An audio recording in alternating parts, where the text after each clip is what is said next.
Okay, buckle up, everybody, because we're going deep on this one. Oh, yeah.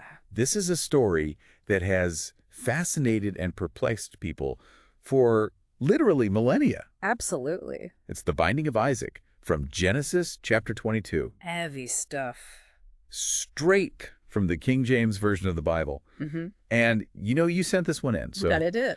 we are excited to unpack this pivotal story and really explore its themes and see why it continues to resonate so strongly thousands of years later. I think it's a story that really grapples with some of the most fundamental aspects of human existence, Yeah. faith, obedience, the nature of sacrifice. Tito. And it does so in a way that's both raw and deeply unsettling even today. It is. It's definitely not your average bedtime story, that's for sure. Nope. Right off the bat. Yeah. We're confronted with God commanding Abraham to sacrifice Isaac. Right. Not just any son, Right. his only son. His only son. The son he loves. Mhm. I mean, that's got to be one of the heaviest commands anyone could receive. Yeah. What do you make of that from a theological perspective? Well, it immediately raises the question of, what is the nature of this test? Yeah. Is it about God needing proof of Abraham's devotion? Right. Or is it something else entirely? Perhaps about forcing Abraham to confront the depths of his own faith, Oh, that's interesting. What's really going on beneath the surface here? Yeah, and the text seems to highlight that internal struggle, doesn't it? Yeah, totally. There's that repetition in verse 2 where God commands Abraham to sacrifice thy son, thine only son Isaac, whom thou lovest. Right. It's like each phrase is hammering home the enormity of what's being asked. Exactly. The repetition just intensifies the emotional weight. Yeah. It's almost as if God is forcing Abraham to articulate, to internalize the immense sacrifice he's being asked to make. Wow. And then there's the word tempt used to describe God's actions. Oh, interesting. Today, we tend to associate temptation with Right, with something negative. something negative. Yeah. Yeah, something that leads us astray. Yeah. But in this context, it's more about testing. Right. It's about pushing someone to their absolute limit to reveal their true nature. That's a good point. Yeah, I hadn't thought about that difference in meaning. Yeah. So we've got this loaded command, Right. this test of faith, unlike any other. Right. And what's Abraham's response? Ma. He doesn't argue. Nope. He doesn't hesitate. He doesn't. Gets up early, prepares his donkey, Right. starts on this 3-day journey to Moriah. 3 days. 3 days. Imagine the mental and emotional turmoil Yo, man. during that journey, Yeah. knowing what he's tasked to do, Right. yet still going forward. I mean, Yeah. it speaks volumes about Abraham's obedience, Yeah. but it also raises questions about his state of mind. Well, Was yeah. it blind faith, Right. resignation, perhaps a terrifying certainty that he had no choice but to obey? Oh, that's, Dark questions. yeah, those are some dark questions for sure. Let's talk about the journey itself for a second. Okay. The text keeps repeating the phrase, and they went both of them together, referring to Abraham and Isaac. Mm-hmm. What do you think is the significance of that repetition? I think it definitely creates a sense of foreboding, like these two figures moving inexorably towards an unknown fate. Right. On the one hand, you could see it as highlighting their unity, Yeah. their shared journey, Mm-hmm. even in the face of the unthinkable. Right. But on the other hand, I was going to say, it could also suggest a growing tension between them. totally. Like this unspoken dread hanging over every step they take together. Yeah. It reminds me of those scenes in horror movies Uh-huh. where the characters are walking into danger Right. and the audience knows something they don't. I like that comparison. Yeah. You're right. It creates a similar sense of dramatic irony. Right. And it forces us as readers, Oh, as yeah. listeners, Yeah. to confront our own assumptions. Yeah. Are we reading this as a story of unquestioning obedience? Right. Or is there something more complex at play? It's definitely a story that gets under your skin, It does. and it doesn't let up on the tension. Nope. We get to the point where Abraham sends the servants away, Right. builds the altar, Mm-hmm. binds Isaac, Yeah. and it all leads to that incredibly visceral moment. Oh, yeah. Abraham raising the knife, ready to strike. It's a moment of just excruciating suspense. Yes. And it's made even more poignant by what comes right before Probably. Isaac, completely oblivious to what's about to happen, Oh, God. innocently asks his father where the lamb is for the burnt offering. I know that question just breaks my heart every time I read it. Me too. It shows Isaac's complete trust in his father. Yeah.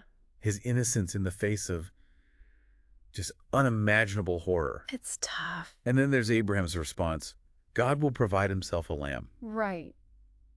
What do you think was going through Abraham's mind when he said that? I don't know. Was it a genuine belief that God would intervene? I mean, or perhaps a desperate attempt to soothe both Isaac and himself. Right. To cling to some sliver of hope in the face of his terrible duty. Wow. It's a line open to multiple interpretations. Yeah. Each one adding another layer of complexity to this already multifaceted narrative. Okay, so we're at this absolute peak of tension. Yeah. The knife is raised. Right. The innocent son is bound. Uh-huh. And then, A voice, like out of nowhere, Yeah. an angel of the Lord calling out from heaven, Right. stopping Abraham yeah. at the very last possible moment. Oh, man, talk about a plot twist. Right. It really is like something out of a movie. Yeah, it is. And what strikes me is like the suddenness of it all. Yeah. 1 minute, Abraham is about to commit this just unthinkable act. Right. And the next, like, everything changes. Completely. It makes you wonder about the nature of divine intervention, doesn't it? Absolutely. It really raises the question of timing. Yeah. Why wait until the very last second? Right. Was it to maximize the test? To push Abraham to the brink of what he thought he was capable of?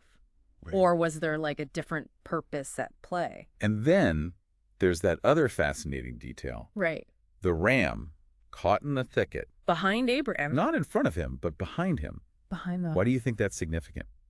I think it adds to the sense of the unexpected, Yeah. the miraculous. It's Yeah. as if the ram materialized out of thin air just when it was needed the most. Wow. And it really highlights this idea of provision, Right. of God providing a way out even when all hope seems lost. Yeah, it ties back perfectly to what Abraham said to Isaac, doesn't it? Exactly. God will provide himself a lamb. Yep. And then boom, there it is. Right there. It's almost like too perfect, too theatrical. I mean, some might argue it's a bit too convenient, Yeah. too staged, Yeah. but that's part of what makes this story so compelling, right? Right? It invites us to wrestle with these questions Yeah. of faith, of divine intervention, Right. of the limits of human understanding. It reminds us that sometimes the answers we seek aren't always like clear cut. Right.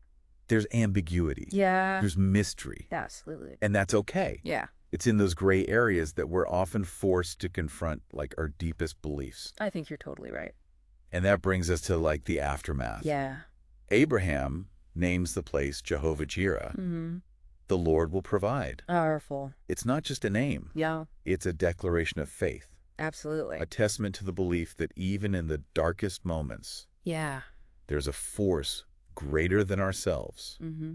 working for our good. It's a powerful message of hope, isn't it? It is. That even when we feel like we're at the end of our rope, Yeah, there's still something to hold on to. there is. But it's not just about the emotional impact. Right. There are some serious theological implications here, right? Yeah, for sure. This event isn't just about a near sacrifice. Right. It's about the covenant between God Mm. and Abraham being reaffirmed. Yeah. Strengthened even. Totally. The angel reiterates God's promise to bless Abraham and his descendants. Mhm. A promise of countless offspring, Right. victory over their enemies, Yeah. and ultimately becoming a blessing to all nations. Huge It's promises. huge. It's not just about Abraham proving his faith. Right. It's about setting the stage for something much larger, Yeah. something that will impact generations to come. And it's interesting that immediately after this super traumatic scene, Yeah. the text kind of shifts gears Yeah, it does. and presents us with a genealogy, Right. the family of Abraham's brother Nahor. Right. That's the part that always felt a bit jarring to me. I get that. It's like, why include this list of names and family trees right after this intense emotional roller coaster? Right. It might seem out of place, It does. but it's actually a subtle but crucial detail. Okay. Remember, this isn't just about Abraham and Isaac. Right. It's about a lineage, Mhm. a legacy that will shape the future. By introducing Nahor's family, specifically mentioning his son Bethuel and grandson Rebekah, Yeah. the text is subtly foreshadowing future events. You mean like how Rebecca will eventually become Isaac's wife Exactly. and the mother of Jacob? Precisely. Oh, wow. It's like planting a seed, a reminder that this story is part of a larger tapestry. Right. And it highlights the importance of family, of lineage within this narrative. Uh-huh. Each generation builds upon the previous one, Right. carrying forward the promises and the burdens of the It's past. like a chain reaction. It is. Each event leading to the next. Yeah. But let's go back to the main theme here. Okay. What does all of this say about the nature of faith and obedience? Yeah. Because let's be real. Yeah. This story isn't exactly a feel-good tale. No, it's not. It's intense. Yeah, It's unsettling. it is. And it raises some pretty tough questions. It really does. I think that's what makes it so enduring. I agree. It challenges us to grapple with these uncomfortable truths. For sure. It asks us to consider what it truly means to have faith, Yeah. to trust in something larger than ourselves, even when faced with unimaginable demands. Exactly. And it pushes us to examine the boundaries of obedience. Yeah. Because even if we accept this story as a test of faith, Right. it still begs the question, Yeah. is there a point where obedience becomes blind, Right. becomes dangerous? It's a question that has no easy answers. No, it doesn't. And it's one that each individual, each Yeah. reader must wrestle with on their own terms. For sure.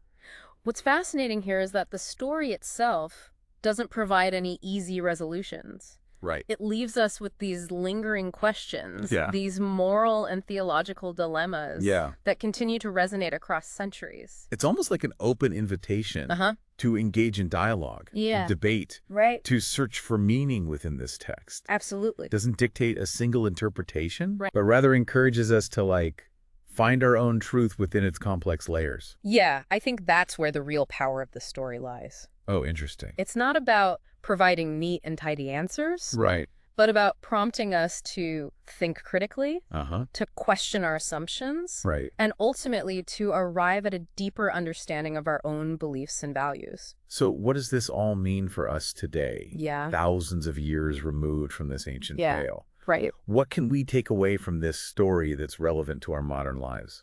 Well, I think at its core, Yeah. it's a story about the human struggle to find meaning and purpose Mm-hmm. in a world that often feels chaotic and uncertain. Yeah, for sure. It's about wrestling with doubt, Uh-huh. confronting our fears, Right. and ultimately seeking connection with something larger than ourselves, Mhm. whether we interpret it literally or metaphorically. Right. The Binding of Isaac offers a profound reflection on the complexities of faith, sacrifice, and the enduring power of hope. It really does. It makes you think and it makes you feel. Yeah. And it sparks some pretty intense conversations, I think. It certainly does. It doesn't shy away from those big questions. No, it wasn't. And as we've discussed, it doesn't offer any easy answers either. It doesn't. But that's precisely what makes it so valuable, Right. so enduring. It invites multiple perspectives, Right. multiple interpretations. And we've explored some of those interpretations today, but Right. I'm curious to kind of bring it back to you, the listener. Yeah. What resonates most strongly with you about this story? Yeah. What questions or thoughts does it provoke for you? Yeah. Have you ever felt tested in your own life? Right. In your own beliefs. Have you ever been asked to make a sacrifice? Yeah. To trust in something that seemed impossible or illogical? It's a tough question. It is. Maybe this story speaks to you on a personal level. Right. Or maybe you see it as like a powerful metaphor for the human condition. Whatever your perspective, there's something undeniably compelling about the themes that it explores. Absolutely. This idea of facing the unknown, Yeah. wrestling with doubt and fear, Right. ultimately finding a way forward even when all hope seems lost. Yeah. These are experiences that resonate across cultures and across generations. They do. It's a reminder that we're not alone in those struggles. No, not at all. And whether we interpret the story literally or metaphorically, Yeah. there's this message of resilience, Yay. of hope, Yeah. woven into its very fabric.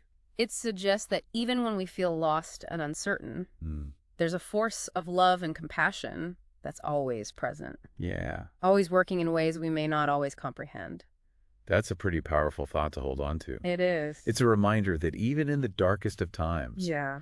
there's a potential for something greater to emerge. Absolutely. A potential for growth, for understanding, Right. for renewed sense of purpose. Beautifully put, The Binding of Isaac isn't just an ancient tale. It's a story that continues to speak to us on a deeply personal level, It does. prompting us to examine our own lives, our own beliefs, Yeah. our own understanding of the world around us. And as we wrap up this deep dive, Yeah. I want to encourage you to continue exploring this story on your own. Yeah, read different interpretations. Right. Engage in conversations. Absolutely. Ask those tough questions. Yeah, there's a wealth of scholarship and commentary out there There is. that can deepen your understanding and appreciation of its complexities. And don't be afraid to wrestle with the ambiguities, No. to embrace the mystery. I think it's in those spaces of uncertainty Right. that we often find the most profound insights. I agree. Ultimately, the most important takeaway from this story is the personal meaning you find within it. Right. It's about your journey,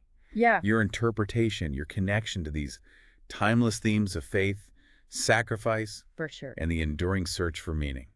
Well said. So, until our next deep dives, Yeah. keep exploring. Just question. Keep questioning and keep seeking the truth that resonates with your soul. And remember, sometimes the most challenging stories lead to the most rewarding discoveries.